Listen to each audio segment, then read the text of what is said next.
It's kind of wild to say this out loud, but we're already heading into late 2026, which means Apple's next big iPhone launch is right around the corner. And if the leaks are even half true, the iPhone 18 Pro lineup might be one of the most interesting updates we've seen in years. Not because Apple's reinventing the iPhone from scratch, but because they're quietly fixing a lot of the things people have been asking for. So let's break down everything that actually matters about the iPhone 18 Pro and Pro Max, the leaks, the changes, and the upgrades that could make this a genuinely tempting upgrade. Let's start with the front of the phone because yes, the dynamic island drama is back again. For a while, there were rumors floating around that Apple was going to shove the front camera into the corner of the display. That sounded exciting, and also very un-Apple. And now, more recent leaks have basically shut that down. The camera and Face ID are still staying right in the center, exactly where they are now. But here's the twist. The dynamic island itself is getting smaller. Not gone, not hidden completely. Just noticeably trimmed down.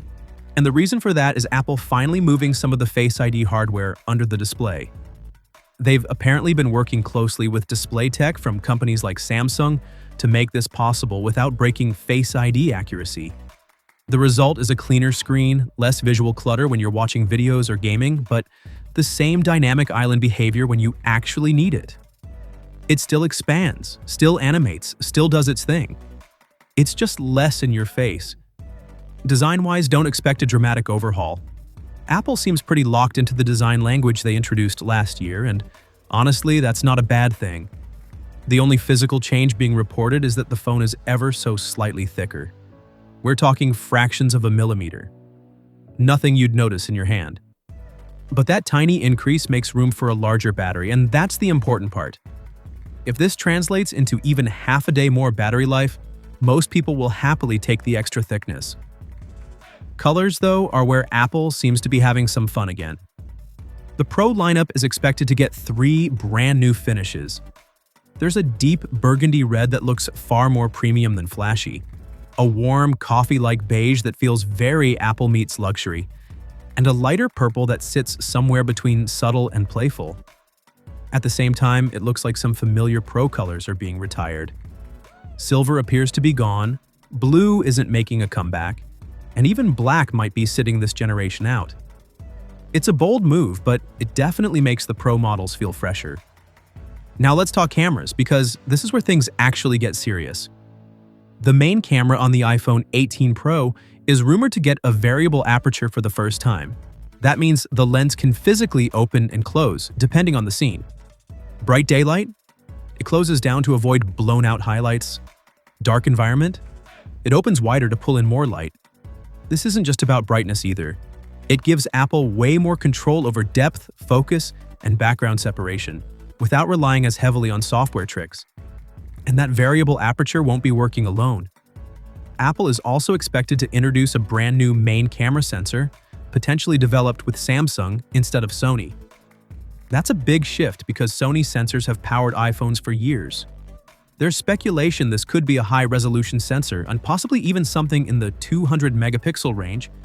But even if the megapixel count isn't the headline, the real upgrade is that this would be the first major jump to the main sensor in several generations. This is Apple finally refreshing the heart of the camera system, not just tweaking it. There's also a smaller but interesting change coming to the camera capture button on the side of the phone. The current version works well, but it's reportedly expensive and complicated to manufacture. Apple seems to be redesigning it with a new internal mechanism that's easier to produce and easier to replace while keeping the same functionality. It's one of those changes you'll never notice directly, but it matters for long-term durability and repairability. Under the hood, Apple is also making some major moves.